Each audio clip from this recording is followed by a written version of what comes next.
കിടക്കത്തില്ല, മരം കിടക്കില്ല.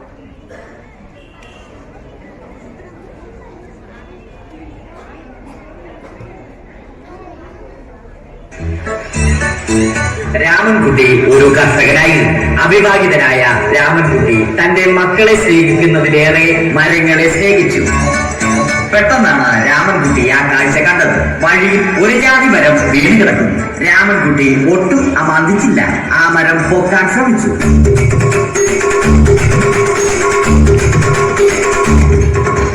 നടക്കുന്നില്ല. പിന്നെയും പൊക്കാൻ ശ്രമിച്ചു.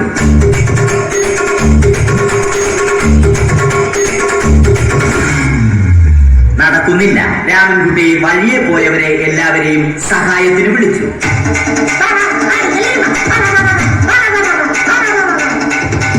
ആരും വന്നില്ല. അവസാനം കുടുംബശ്രീ യൂണിറ്റിൽ തൊഴിലുറപ്പിന് പോകുന്ന പെണ്ണുങ്ങളെ സഹായത്തിന് വിളിച്ചു.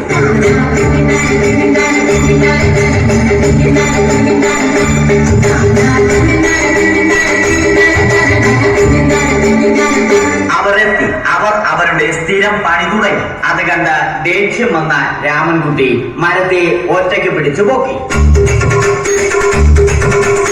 അത്ഭുതമെന്ന് പറയട്ടെ, മരം നേരെ നിന്നു. ഇത് കണ്ട തൊഴിലുറപ്പ് പെണ്ണുങ്ങൾ രാമൻകുട്ടിയോട് നോക്കുകൂലി ആവശ്യപ്പെട്ടു.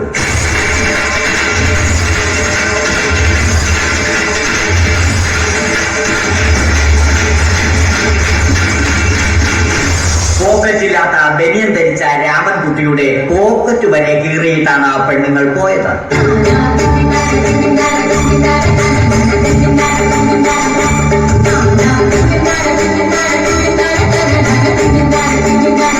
രാമൻകുട്ടി പിന്നീട് ഒന്നും ആലോചിച്ചില്ല. മരത്തിന് ഫാക്ടം പോസ്റ്റ് 2020 സെപ്റ്റംബർ 14 നൽകി. മരം തഴച്ചു വളർന്നു. ഇത് കണ്ട രാമൻകുട്ടിക്ക് സന്തോഷം വന്നു. സന്തോഷം വന്നാലും ദുഃഖം വന്നാലും രാമൻകുട്ടിക്ക് മരത്തിനു ചുറ്റും ഡാൻസ് കളിക്കുക എന്നുള്ളത് രാമൻകുട്ടിയുടെ മാസ്റ്റർ പീസ് ആയിരുന്നു. ആ മാസ്റ്റർ പീസ് രാമൻകുട്ടി ഇവിടെയും എടുത്തു.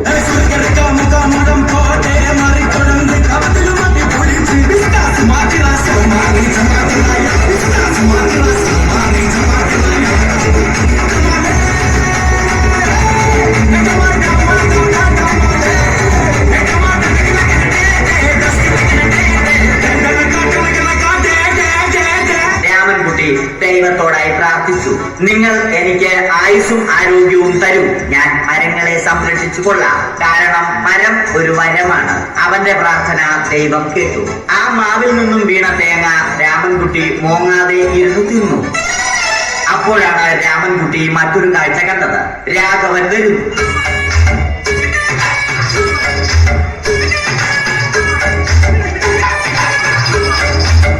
മരം മുറിക്കൽ ഹോബിയാക്കിയ, അതിലുപരി ജോലിയാക്കിയ രാഘവൻ മരങ്ങളുടെ ശത്രുവല്ലേ. മരങ്ങൾ മുറിച്ച് ഫർണിച്ചർ പണിയുന്നത് തെറ്റൽ. അവനെ ഇതിൽ നിന്നും പിന്തിരിപ്പിക്കണം. അവർ തമ്മിൽ ഒന്നും രണ്ടും പറഞ്ഞു. സംസാരം മൂത്ത് വാക്കേറ്റമായി. അത് പിന്നെ അടിയിൽ കലാശിച്ചു.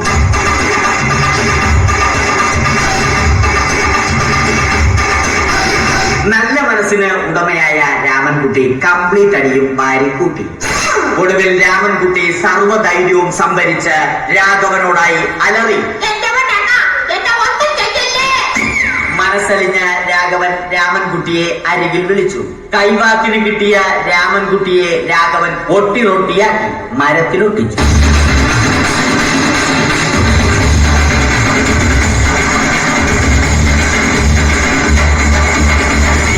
ഇന്നത്തെ പണി കഴിഞ്ഞ രാഘവൻ സംതൃപ്തിയോടെ വീട്ടിലേക്ക് മടങ്ങി.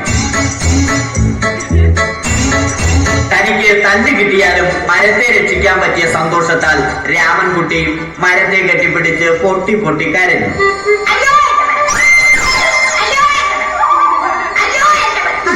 കാരണം മരം ഒരു വരമാണ്. കെട്ടിപ്പിടിക്കൽ ഏറ്റുവാങ്ങിയ മരം നാണം കൊണ്ട് ചില്ലകൾ താഴ്ത്തി. മരത്തെ രക്ഷിച്ച ക്ഷീണത്തിൽ രാമൻകുട്ടി മരച്ചുവട്ടിലിരുന്ന് ഉറങ്ങിപ്പോയി. പെട്ടെന്നാണ് അത് സംഭവിച്ചത്. പ്രകൃതി അതിന്റെ തനി ഗുണം കാണിച്ചു തുടങ്ങി. മഴയും കാറ്റും ഇടിയും വന്നു. അതോടൊപ്പം കോളും വന്നു. കോളെടുത്ത് ഫോണെടുത്ത് രാമൻകുട്ടി പറഞ്ഞു. കോൾക്കട്ടായി രാമൻകുട്ടി ദൈവത്തോടായി പറഞ്ഞു. കാറ്റും മഴയും അതൊന്നും ചെവിക്കൊണ്ടില്ല. രാമൻകുട്ടിയുടെ മരം ആടി ഉലഞ്ഞു. രാമൻകുട്ടി ദൈവത്തോടായി വീണ്ടും പറഞ്ഞു. മരം ഒരു വരമാണ്, മരത്തെ ഒന്നും ചെയ്യരുത്. വരം കിട്ടിയതുപോലെ രാമൻകുട്ടി തന്റെ ചൂണ്ടുവിരൽ കൊണ്ട് മരത്തെ താങ്ങി നിർത്തി. ചൂണ്ടുവിരൽ വളഞ്ഞ് ചൂണ്ട പോലെയായി. ഇനി മീൻ പിടിക്കാൻ കൊള്ളാം. അവസാനം സംഭവിക്കേണ്ടത് സംഭവിച്ചു. രാമൻകുട്ടി അടിയിലും മരം മുകളിലും. അന്ത്യശ്വാസം വലിക്കുന്നതിനു മുമ്പ് രാമൻകുട്ടി ദൈവത്തോടായി ഇങ്ങനെ പറഞ്ഞു.